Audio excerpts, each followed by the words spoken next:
बिना किसी नाम के या बिना किसी क्रेडिट के इतना सपोर्ट किया उन्होंने अपने आप चाहे वो फ़िल्म मेकर्स हों, डायरेक्टर्स हों, असिस्टेंट हों, सबको इतना सपोर्ट किया लेकिन कभी भी क्रेडिट नहीं लिया उस आदमी ने। एनएसडी के एक्टर्स थे, थिएटर के एक्टर्स होते थे, जब उनकी कंडीशन बड़ी ख़राब हो जाती थी, तो उनको फाइनेंशियली भी बहुत हेल्प की। मैं तो अभी भी बोलता हूँ कि जो पॉलिटिक्स में भी सब फीमेल्स को आ जाना चाहिए, क्योंकि मेरे ख्याल से वो बहुत खूबसूरत वर्ल्ड बना देंगी। अगर ट्रांस वुमेन इस रोल को करना चाहती है, तो उनको डेफिनेटली कहीं न कहीं से तो सीखना पड़ेगा क्योंकि हाँ जी। पूरा उन्हीं के शोल्डर पे होगी ये। एक मैंने जो चीज़ ऑब्ज़र्व की वो ये थी कि they want to be like female. Hello Nawaz, welcome to the queen and thank you so much for talking to me. Thank you. And congratulations on Haddi, आपने जो इसमें एक किरदार निभाया ट्रांस वुमन का। जब आप इतना अलग कैरेक्टर पोर्ट्रे करते हैं, उसके लिए जो प्रिपरेशन होती है कितनी अलग होती है और आपने कैसे किया? हम लोगों ने ये डिसाइड किया था कि क्या नहीं करना है इस कैरेक्टर में। अच्छा। तो उससे बहुत सारी चीज़ें जो है ना आप क्लीशे से बच जाते हैं, हुँ, ओवर द टॉप होने से बच जाते हैं। लाइक क्योंकि इस तरह के कैरेक्टर मैंने देखे हैं। हुँ, और अगर आपने देखा होगा इंटरवल के बीच में एक सीन है जहाँ पे उसके आग लग जाती है पूरे घर में और हुँ, चीखें मार के रोता है। वो सीन मैंने अपने रियल लाइफ में देखा है। आज से 25 साल पहले देखा था मैंने। ओके। दिल्ली में ही देखा था और मैं एक जगह रहता था लक्ष्मी नगर में। वहाँ पे एक कॉलोनी थी ट्रांसजेंडर्स की पूरा परिवार रहता था। वहाँ पे सेम सीक्वेंस मैंने देखा था। मतलब आग नहीं लगी हुई थी बट चीखते हुए और रोते हुए देखा था मैंने। तो जब ये सीन मुझे करना था इमीडिएटली मेरा सीधा वहीं पे गया। लाइफ में जैसे हम लोगों का होता है, हम लोग थोड़ा-सा सबड्यू करते हैं पब्लिक हाँ के जी। सामने अपने इमोशन को थोड़ा हाइड करते हैं। इनका नहीं होता। वो खुलेआम मतलब अगर रोते हैं तो रोते हैं, मज़ाक करते हैं तो हुँ, ठहाका मार के मज़ाक करते हैं और जो टोनल जो क्वालिटी होती है वो मतलब जो साउंड है तो थोड़ा बुलंद होती है आवाज़ हाँ इनकी। जी। हुँ, ये नहीं कि भई हाँ, दो थोड़ा एम्बैरेसिंग हो जाएगा, थोड़ा-सा लाउड बोलूँगी तो यहाँ पे सोसाइटी के लोग अच्छे लोग बैठे हैं, ऐसा उनका नहीं है। कोशिश यही थी कि जितना उनके करीब बन सकता है कैरेक्टर, ऑथेंटिक या रियलिस्टिक बनता है उतना करें। सर जैसे आपने कहा आपने इनके साथ टाइम स्पेंड किया था ट्रांस वुमेन के साथ और आपने देखा वो कैसे रहते हैं और कैसे आप बहुत रियलिस्टिकली ये कैरेक्टर पोर्ट्रे कर सकते हैं। ऐसा कुछ आपने सीखा या उनके बारे में डिस्कवर किया इसके दौरान कि आपको बहुत सरप्राइजिंग लगा कि आपको हुँ। लगा that they we as a society should do more for them? एक मैंने जो चीज़ ऑब्ज़र्व की वो ये थी कि they want to be like female. उनकी एक विश होती है लाइफ में कि वो फीमेल बनना चाहते हाँ हैं जी। अपनी ज़िंदगी में। तो मैंने जब कैरेक्टर कंसीव किया मैंने ट्रांसजेंडर प्ले ही नहीं किया एक्चुअली। मेरे दिमाग में था कि मैं एक फीमेल का कैरेक्टर कर रही हूँ। फीमेल बन के दुनिया को देखा तो बहुत सारी चीज़ें हम मर्द लोग जो है जब अपने तरीके से दुनिया को देखते हैं कुछ और होती है, लेकिन ऑनेस्टली जब हम एक औरत बन के दुनिया को देखते हैं वो बहुत खूबसूरत होती है वो दुनिया। थैंक गॉड ये कैरेक्टर की अपॉर्चुनिटी मुझे मिली प्ले करने की और उसके नज़रिए से मैंने दुनिया को देखा व्हिच इज़ वंडरफुल एक्चुअली। तो आपने जब उनके नजरिए से आपने दुनिया को देखा, क्या आपने देखा, क्या सीखा, क्या आपको लगा अलग है? लाइक फॉर एग्जांपल जैसे मेल्स का क्या है कि हम लोगों ने तो सिर्फ वॉर किए, मारा-पीटा, है ना? फीमेल ने दुनिया को संजोने की कोशिश की है, बनाने की कोशिश की है। मैं अंडरगारमेंट्स पहन के भी जब आता था हुँ, और हल्की शिफॉन की साड़ी, हुँ, हल्की-हल्की मतलब इस तरह के स्टफ का कभी कपड़ा मैंने पहना ही नहीं। Of course. यू नो अगर आप कपड़े पे भी हाथ रखते तो सॉफ्टनेस है, हर जगह सॉफ्टनेस है, तो बड़ा यस। खुशी होती है। तो उसी तरीके से फिर कैरेक्टर भी होता चलेगा क्योंकि कहीं न कहीं ऐड ऑन करती हैं सारी चीज़ें। जैसे हाँ ये जी।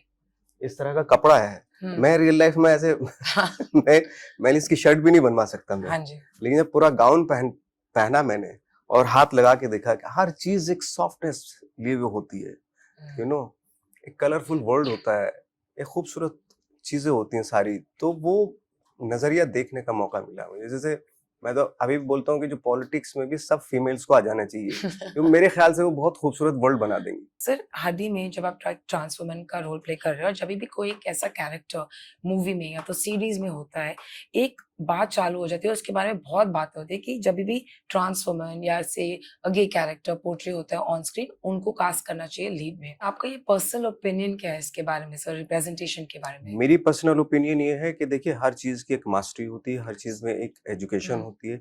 अगर लाइक फॉर एग्ज़ाम्पल अगर ट्रांस वुमन इस रोल को करना चाहती है तो उनको अ, डेफ़िनेटली कहीं न कहीं से तो सीखना पड़ेगा क्योंकि हाँ जी, पूरा उन्हीं के शोल्डर पे होगी ये, हाँ जी। है ना? तो आपको ट्रेनिंग भी लेनी पड़ेगी, आपको एजुकेट भी करना पड़ेगा उसमें, आपको उस तरह का सिनेमा भी देखना पड़ेगा। अब जैसे इवान्का है, 1-2 और हैं, तो वो लोग बाकायदा प्रिपेयर होके आए हैं। हाँ जी। जब आप इंडस्ट्री जॉइन कर रहे थे, आप करा एस्पायरिंग एक्टर थे और आज जब इधर आप बैठे हैं, आप जब देखते हैं शुरुआत के टाइम से और बोलते हैं कि एक ऐसी चीज़ है, एक ऐसी एडवाइस किसी ने शायद आपको दी होती, तो आपके लिए बहुत अच्छा होता इंडस्ट्री जॉइन करने से पहले। ऐसा तो मेरे पास ऐसा इतने एडवाइजर थे नहीं, सारे हमारे जैसे ही थे। क्या कौन हाँ जी। एडवाइस करता, अपने अपने तरीके से सब बात कर रहे थे। हुँ, हमारे लिए सर्वाइवल पहले इम्पोर्टेंट था कि भाई रोल कैसा भी हो कर लेंगे, 1 मिनट का भी रोल होगा, सर्वाइव करना है, टिके रहना है पहले यहाँ पे, वो हाँ जी, इम्पोर्टेंट था सबसे पहले। हाँ जी। बाकी देखा जाएगा, कोई ये तो सोच के नहीं आया था हमें कि आते ही मेरा कुछ हो जाएगा। हुँ, और ये सोच के आया था 50 साल भी लग सकते हैं, शायद ना भी हो तब भी नहीं हो, हुँ। एस्टेब्लिश हो पाएँगे तो कोई बात नहीं, लेकिन करना तो यही था। ऑफ कोर्स अब इसमें आपने अनुराग कश्यप के साथ काम किया है, आप लोग की दोस्ती बहुत पुरानी है। जभी भी कोई भी अनुराग कश्यप सर के बारे में बात करते हैं, they talk from with a lot of love, respect कि उनके as a director, as a friend, he has really been there for his people. What is your relation with him? Of course हर आदमी अनुराग को प्यार करता है, ये तो हाँ जी, फैक्ट है, इसमें कोई शक है ही नहीं, हाँ क्योंकि जी। ये बिकॉज़ के उन्होंने वो ऐसा सिनेमा दिया है और इतना सपोर्ट किया है लोगों को। हुँ, मैं खुद गवाह हूँ उस चीज़ का कि बिना किसी नाम के या बिना किसी क्रेडिट के इतना सपोर्ट किया उन्होंने अपने आप चाहे वो फ़िल्म मेकर्स हों, डायरेक्टर्स हों, असिस्टेंट हों, सबको इतना सपोर्ट किया लेकिन कभी भी क्रेडिट नहीं लिया उस आदमी ने। हुँ, बिना लालच के ये आदमी आगे बढ़ के हेल्प करने वाले लोगों में से है। हुँ, और बहुत सारी चीज़ें तो जैसे हमारे एनएसडी के एक्टर्स थे, थिएटर के एक्टर्स होते थे, जब उनकी कंडीशन बड़ी खराब हो जाती हाँ थी, जी। तो उनको फाइनेंशियली भी बहुत हेल्प करते थे। ये आदमी शायद किसी को पता नहीं है ना। I don't think I am so. Telling you कि 100-200 लोगों की हेल्प की उन्होंने उस दौरान। अभी रिसेंटली उन्होंने एक इंटरव्यू में कहा था कि I have done so much for people कि मैंने I have been there for people. I think he has reached that point कि अब I also have to be there for myself. It's time that I need to put time for my वो self. कितना भी बोले नहीं हो सकते, वो हमेशा दूसरों के लिए रहेंगे ही रहेंगे। ये तो हाँ है, जी, वो कितना भी बोल लें। हाँ जी। वो नहीं, वो अपने आप के लिए हो ही नहीं सकते कभी। वो दूसरों के लिए, ये आदमी दूसरों के लिए बना और रहेगा उनके लिए।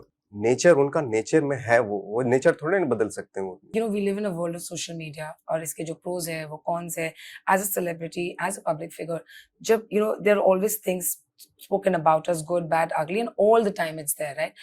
So as an actor, how do you deal with all this? Do you just shut yourself out and say I don't care? हाँ, अब तो यही हो गया, क्योंकि क्या होता है ना, जब आप कुछ बोलते हैं उसको तोड़-मरोड़ के कहीं भी कुछ अलग Hmm, तरीके से पेश कर दिया जाता है, तो थोड़ी देर के लिए दुःख होता है, बट फाइनली सब जानते हैं, सबको पता है hmm, कि था कुछ और, उसका बना के कुछ और पेश किया जा रहा है। hmm. Thank you so much for talking to me, sir, and good धन्यवाद। luck for whatever you're doing next. Thank you.